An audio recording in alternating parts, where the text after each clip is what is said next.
Hello, everybody. I'm Terry Ann Wilkie, VP of Corporate Communications for Barksdale Resources.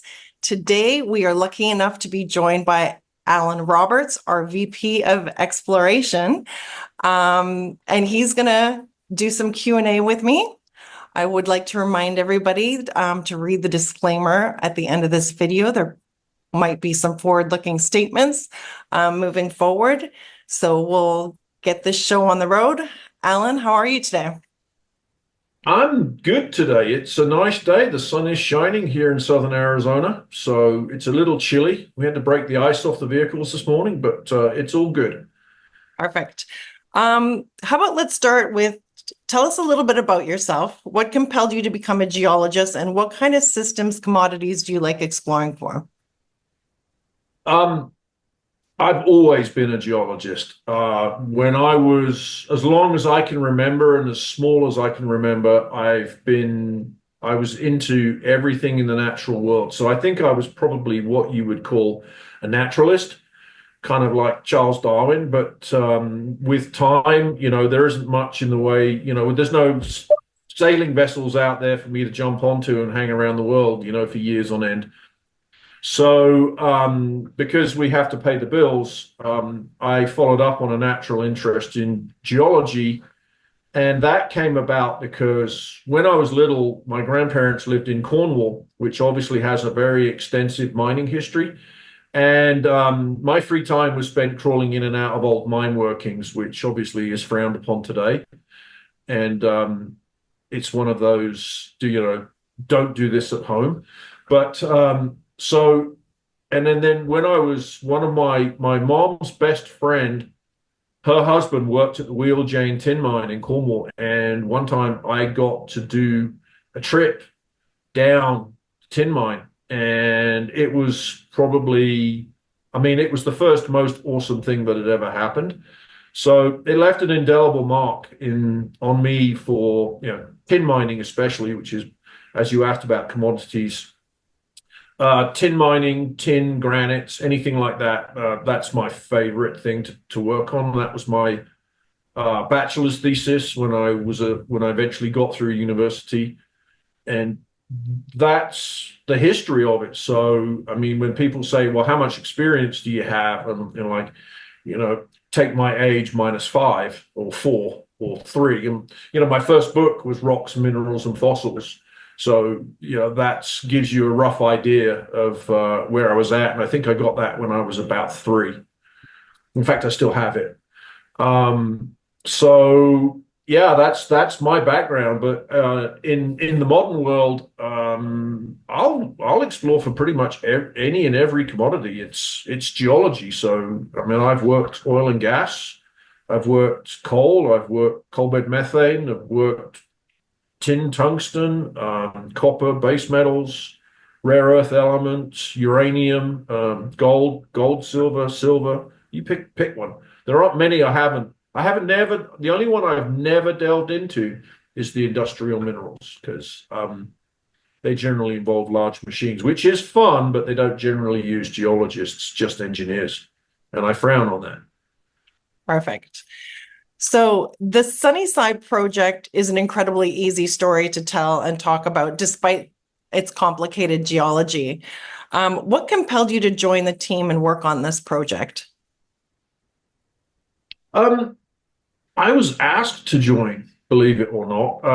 I was transitioning and looking forward to some well-earned time off from my previous VP position. And I had a conversation with Quentin Henney, who's now a board member, and he said, there's a company looking for a VP that I'm involved with, and he told me about it. Would you be interested? And Quentin and I have a long history of working together, which started with the Springpole project in Canada, which is, I think, still described as one of Canada's largest undeveloped gold resources. And Quentin and I, working together, were responsible for putting that one on the map at its current size. So working with Quentin was a big motivator, because he's a great person to work with. And I always appreciate his sage advice. And then the opportunity to come down here and take a look at, what Sunnyside Porphyry and its surrounding rocks has to offer. And it was a place that I'd worked near because I did a project in Tombstone, not far from here, and was based out of Sierra Vista. So it's like, oh, this is kind of follow up to work to that. So it's geology, it's rocks, it's economic, it's mining, it's interesting. And Quentin Henny being involved was kind of like, oh yeah, this could be fun. Perfect. So you joined the Barksdale team mid-exploration. What does a fresh set of eyes bring to the table? And have you had a moment to comb through not only the historical program, but also the data from our current program? Well, I'll tell you right now, Terry, starting mid-exploration, mid-team, everything is confusing. It is, I started in July, and I usually like to have 12 to 18 months to go through everything before designing a program. And Barksdale gave me 2.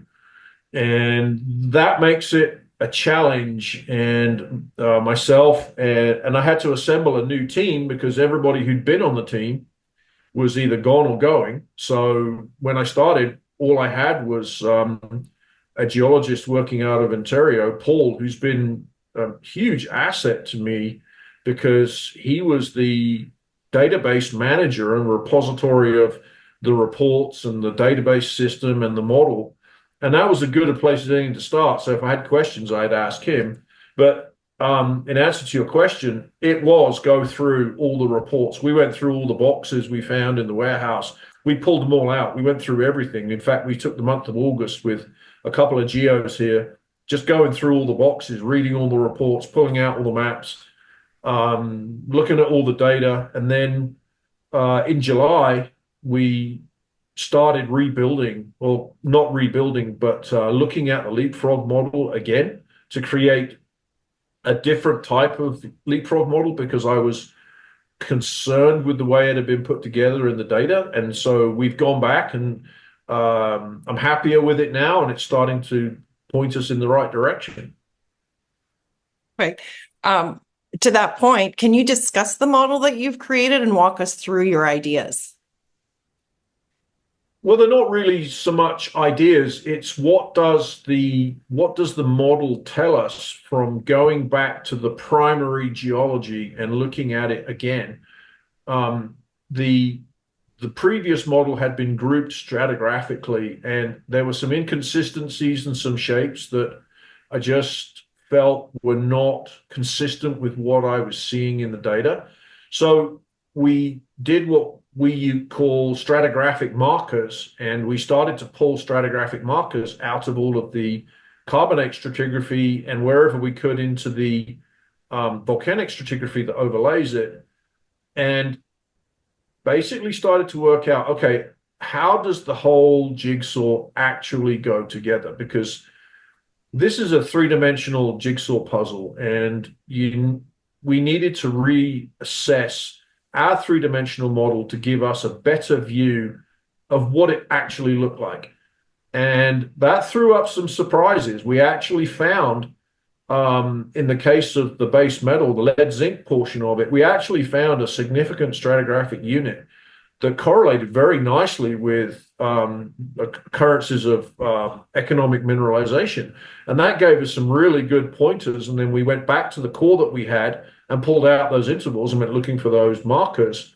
And when we located them, we relocated them in our model, and that gives us, better stratigraphy, better control. And then try to work out from those markers, which is the same as you do in kind of the oil and gas industry, is work out from those markers where the structures are, where they move things up or down.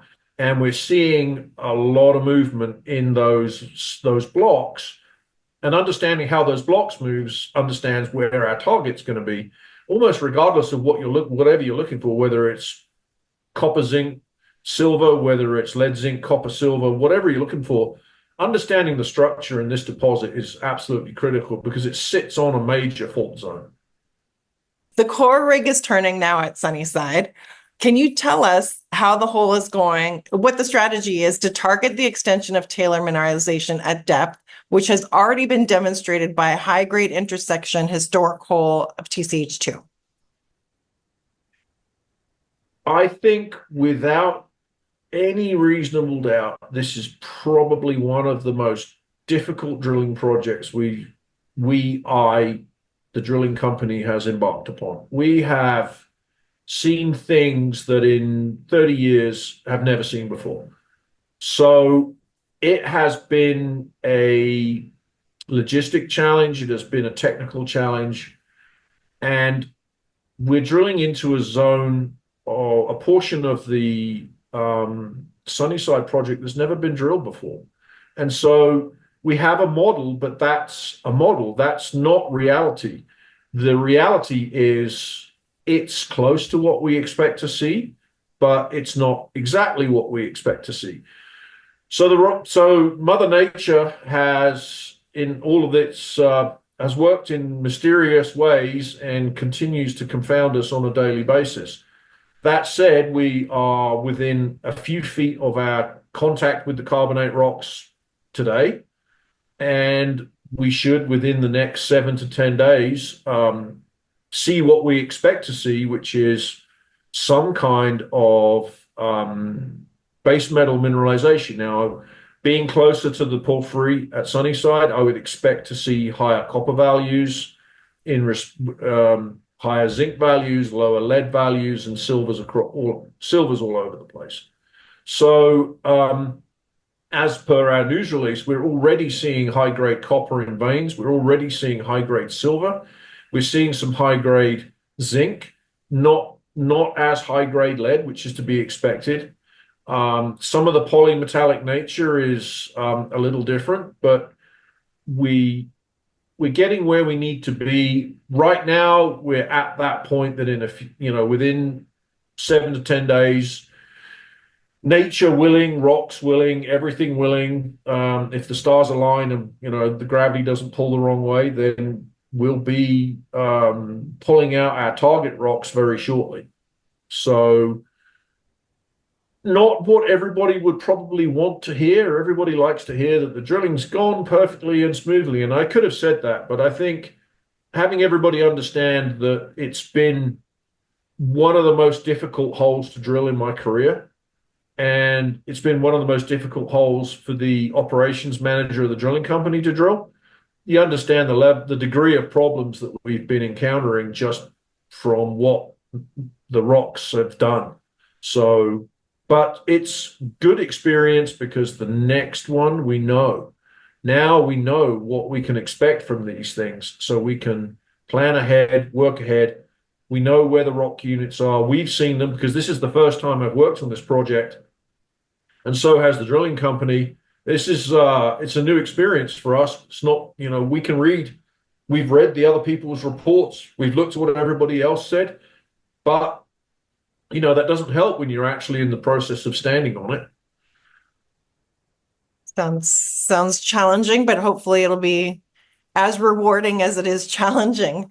Can you explain where the hole is going in relation to historical success? It's going where nobody's drilled before.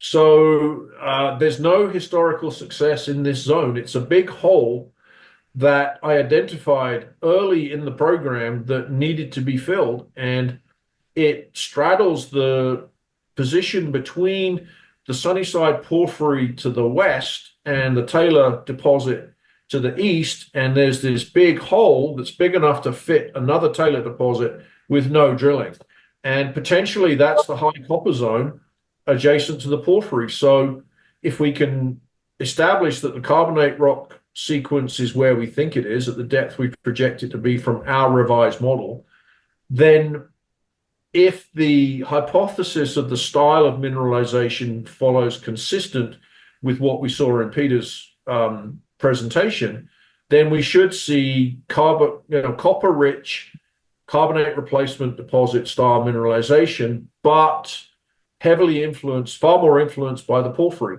So this is a very interesting zone. It to date, there was no holes in it. So this is, this is not the repeat of previous holes to the north and further away from the porphyry source. This is right into the what we think is probably the guts of the higher copper grade, and that was the goal of the targeting. That's exciting to me as an investor. Speaking of Peter McGaugh, he discussed the hub and spoke model. The Taylor spoke is known. Are there any additional spokes that you're most eager to target, and why? There's a very important spoke that comes in the northwest corner of the property, and it links up to what used to be called the World's Fair Mine. And we pulled out some maps that were drawn in the 50s and included underground workings, and we plotted them up as best we could, matched them to our model, and then put those workings on. And we discovered what I think is probably known, but one of the indications of the spokes and in the near surface. So if you go back to the models that Peter, the conceptual model for this deposit, he has feeder veins in the overlying unreactive rocks on his sections. And we think that the World's Fair Mine is one of those feeder suites, and we have drilling planned to go through those veins at surface or subsurface or near surface to see where those spokes lead us. What orientation are those feeders, and can we drill to encounter reactive stratigraphy deeper? Now, we're not sure that that's the case, but the goal of exploration is find it, let the engineers work out how to mine it. So, and part of that comes out of understanding the structure of the system.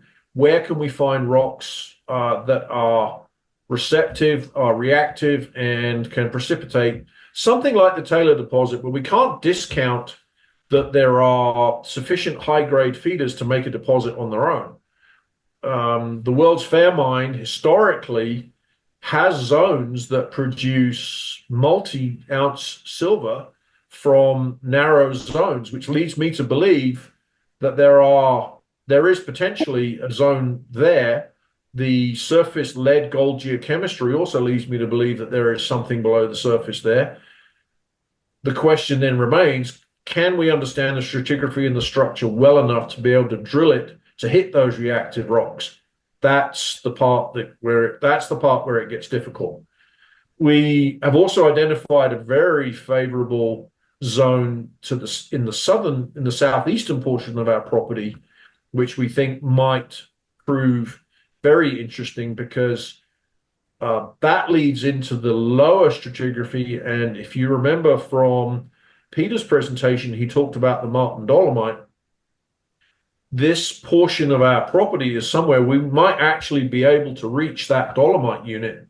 And if we can, and if we can drill it, then that's another area, that's another target zone for us. There is and then on top of that, as Peter pointed out, there is that southwestern zone.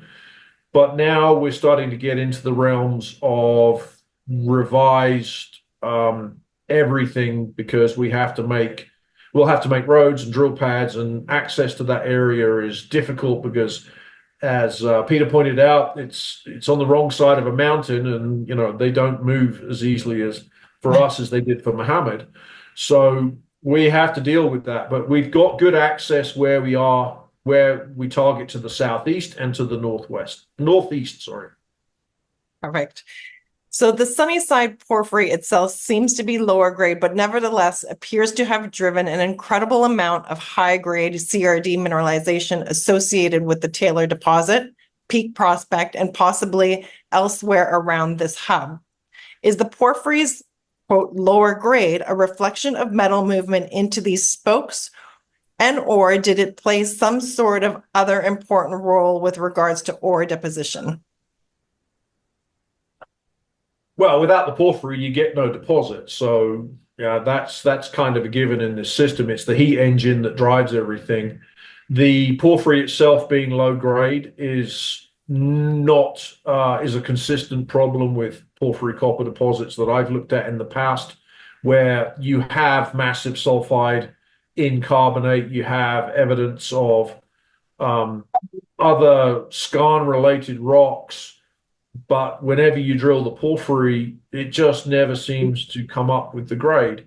Now, there is a debate around this. Some geologists believe that the metal tenor of the porphyry has left the porphyry and gone out into the country rocks.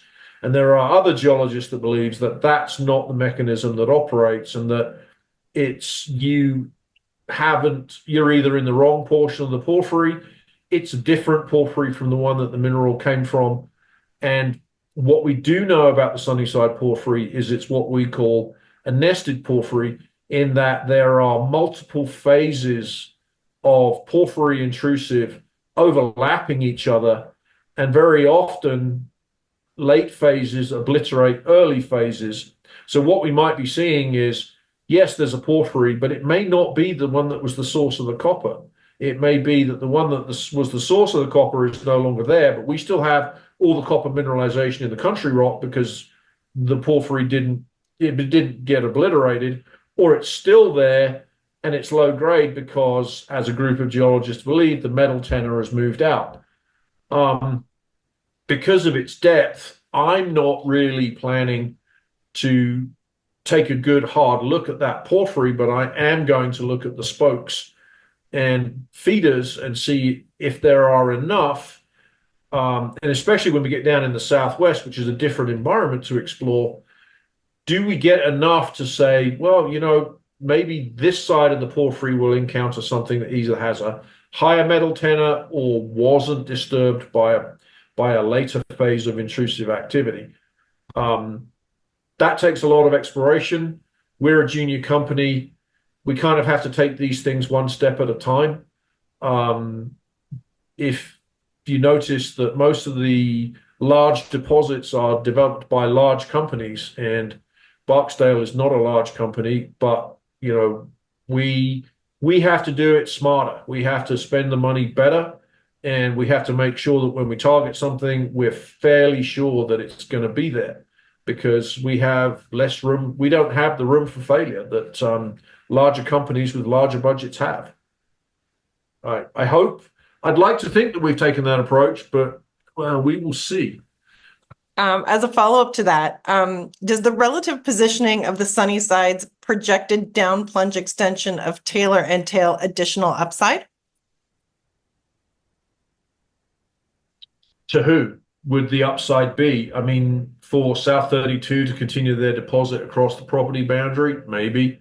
For us, it would be the intersection with potentially more copper-rich ore, because it's closer to the porphyry, which therefore has more value to our shareholders and our company. And that's what I'm focused on dealing with. It's the quest for the mineralization is ongoing, and I think there's more to be gained elsewhere on the property, not just this extension of base metal. So that's what Peter McGaw believes, and that would be consistent with large mineralized porphyries. We know this is a large porphyry system. We know it's incredibly well mineralized because of the Taylor and Peak deposits next door. So we have that property that encompasses the Sunnyside porphyry. So we have the hub, we have the spokes, and we just need to keep exploring to find all the pods and bits and pieces around it. And every indication is that they are there. We just have to continue exploring through drilling to reach them. What do we know about South 32's Flux Canyon target? Almost nothing. We know they've drilled. We suspect that they're looking for we suspect they're looking for the spokes and the hub. They have the hub and spoke, and we expect they're looking for the wheel and looking for another. The places they've been drilling, they're probably looking for carbonate, near surface carbonate. Whether they found it or not, I do not know. They can release results. I don't see very much. I might be wrong. I haven't really looked into it in great detail because it's outside of our property, and I know where I want to look on our property, and that is around, south of the World's Fair mine, because we know from historic records there is a ton of mineral underneath that. And so, well, probably, hopefully more than a ton, well, many tons, multi-million tons, we hope, we'd like, but that's where I'm going to focus. And I think we have a great property position to, really put us in the right spot. But it's back to understanding that stratigraphy, which is part of what we've been doing with our work. Based on high grade zinc lead CRD, does Sunnyside potentially host any other styles of mineralization? And I think we're seeing that in the last press release that we put out, if I'm not mistaken. Well, I wouldn't say they're alternate styles. It's all related to the porphyry copper system. This is a copper, lead, zinc, silver rich system. We're not seeing a large amount of gold. We do see some antimony. We do see some bismuth, but not a great deal. We don't see very much molybdenum, but we may not have drilled close enough to the porphyry to see that. So I think we're seeing everything consistent with the model that Peter very well explained during his presentation. I recommend that if anybody watching this video hasn't seen Peter's video, to watch it and come back to us if they have further questions that need answering. But I don't think there's any new style of mineralization that's suddenly going to pop up a bunch of like, well, we've got rare earths now. Like, no, it's not very likely. It's a porphyry copper system, and it has, as you would expect, the surrounding mantos or CRD, whatever you want to call it, associated, and they're all consistent with that porphyry skarn model. Yeah. In Peter's video, he mentioned that there would likely be able to find some shallower copper mineralization. Are we seeing that at all? In that chalcocite zone that we're calling, and that what was in the press release was an interval of 12 meters of 0.6% copper, which is consistent with where we think the chalcocite halo is, and it's primary to the porphyry. So, and that is mapped in places as coming to surface. So that's our near surface potential. And the size of that deposit, though there's no 43101 compliant resource, reports historically and anecdotally suggest greater than 230 million tons of chalcocite ore and chalcopyrite in the sort of 0.4 to 0.6% range. Now, if we could drill and develop that would make a significant resource, I believe, and is going to be targeted at some point during the exploration program. Perfect. Based on your experience when drilling deep holes, what are the key things you keep a keen eye out for, and how do you maximize the chances for success? It's exactly that, Terry. You keep an eye on it. You watch it every day. You get reports every hour. You stay on top of it. You find out what mud's being used. You generate new ideas of how to deal with the problems as they occur. You make sure everybody's supplying the logistics, the water, the fuel, the drill additives as they're needed, and you stay flexible all the time, because you might have to make a change today versus tomorrow. You might have to change 1 hour to the next. We're seeing that we have to repeatedly change what we do based upon the conditions in the drill hole. And unless you do that, you won't be successful. If you just think you can mix up a bunch of mud and start drilling, and it'll be the same at the top and the same at the bottom, then that's a big mistake. Plus, with this hole targeted for 5,000 feet, you need to take into account steel stretches. We're currently at 3,500 feet, and we have 11 feet of stretch in the drill string, and that needs to be accounted for. Not only stretch, but twist. You can twist those rods, and it's like coiling a rope, tying one end to the floor. and twisting it. And then when you let go, it all unwinds. And that's exactly what happens to drill rods if you don't pay attention to the gauges on the drill and what's happening, how much mud you're using, how much water, how much return you're getting. All of those things have to be constantly monitored. And the deeper you get, the more difficult it gets, because there's you don't have a reaction time. Because when something's happened, it probably happened several minutes ago, and you're reacting to something that's taken that time to get to the surface, which is several thousand feet away. So it's by staying on top of it. That's the only way. That's the only thing I can say. And having the experience to identify the problems before they occur and make sure that everything is attempts to mitigate those problems. Perfect. Peter McGaw discusses the Sunnyside's property value beyond geology. Can you elaborate on how Barksdale's exploration permit not only sets the stage to test Sunnyside, but also could provide a platform to better test the surrounding area? Well, we have a permit. We have a fully functional permit. We're working on it. It allows us to build roads and generate drill pads around the property.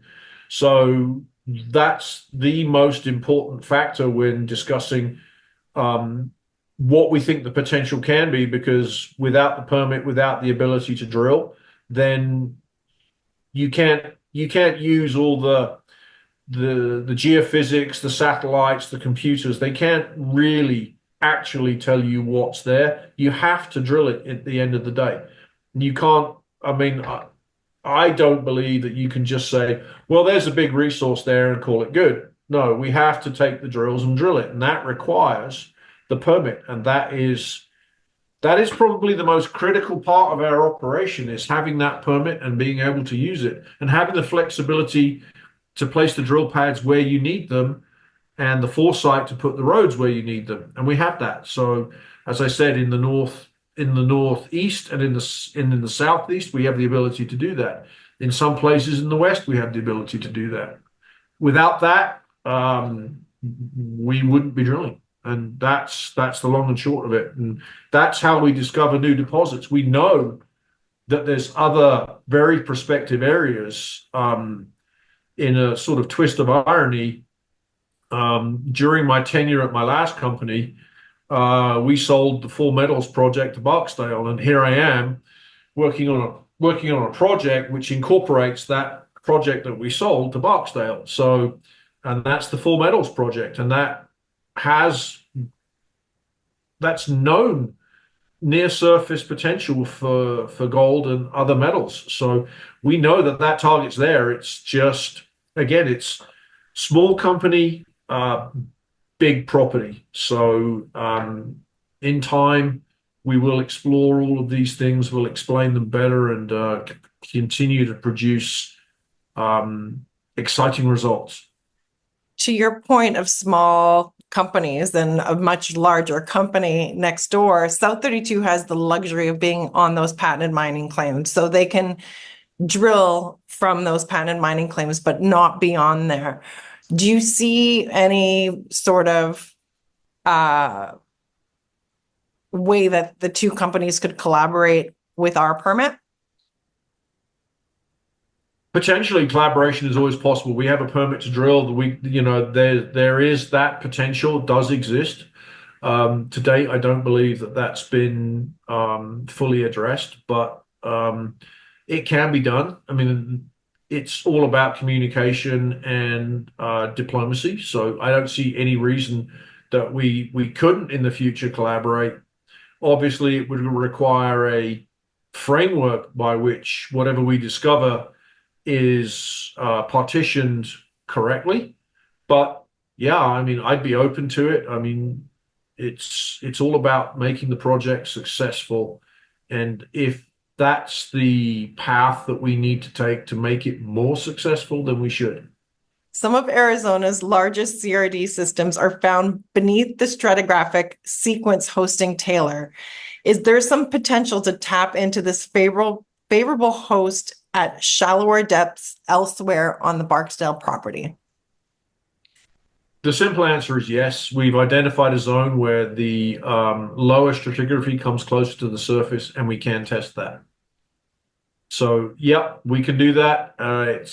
It's one of the priority targets in this phase of the drill program.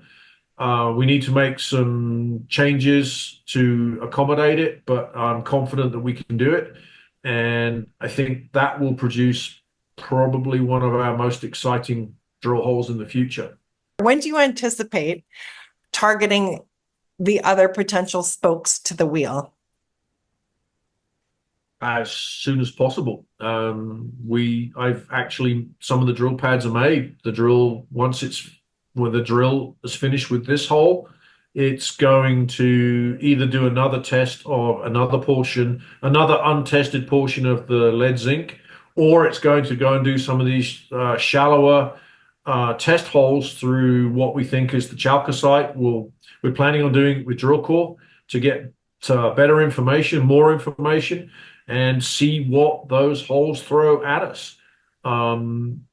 It's going to be interesting, and there's always the potential that if we can identify where we are in a particular rock unit and we think we're getting close to that carbonate receptive reactive rock, then those holes can always be extended. So yeah, as I said, we have 2 drill pads made ready to go. We're just waiting for this hole to get done so that we can go to the next thing and test the next one. Well, perfect. Thank you for your time today. I know that you're in Arizona now. The drill is turning, and we're seeing, well, as you said, we're seeing what we expect to see. I'm sure assays are in the lab, and investors should anticipate those coming in the coming weeks. So an exciting time for shareholders. And it's a very exciting time right now. We are within a few feet of our target in this hole, and it is progressing slowly, but we are marching ever closer towards it. And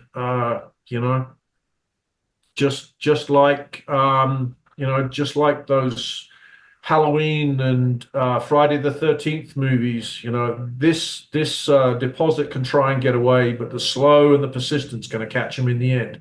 And I think we'll get it. I'm confident. I'm optimistic, and it's the reason I'm here is because this is the most exciting time. Every day is a nail biter because we're waiting for that core to come down from the hill to get the boxes on the table. And like, what do we have today? Every day is a trip.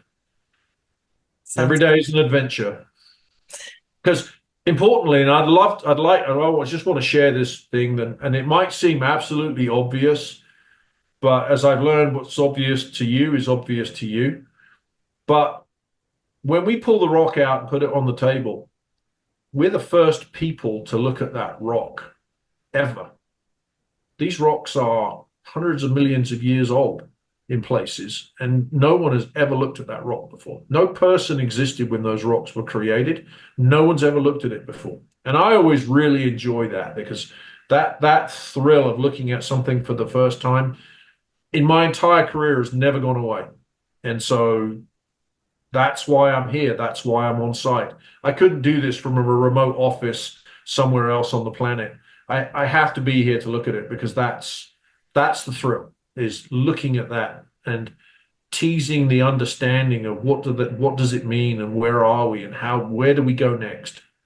Are we on target? All the pieces of the puzzle will eventually come together, and that's why I call it the truth machine. When you roll the drill up, it tells you what's actually there, and this is what we're doing. And we're at that most exciting stage because we're coming up on the target, and it's thrilling to be here. well, thank you so much for your time. I'll let you get back to site. What we expect, we will share with everybody as soon as we can. So there won't be long delays for people to find out that we did or didn't. So and thanks for your time. It's been fun. It's always good to explain what we do and how we do it. and especially when you're the new face on the block. Well, I'm sure everybody's going to appreciate getting to know you a little bit better. And I know as an investor myself, I'm very happy with you being boots on the ground, deploying the capital. So thank Thank you. you for that. It's very much appreciated.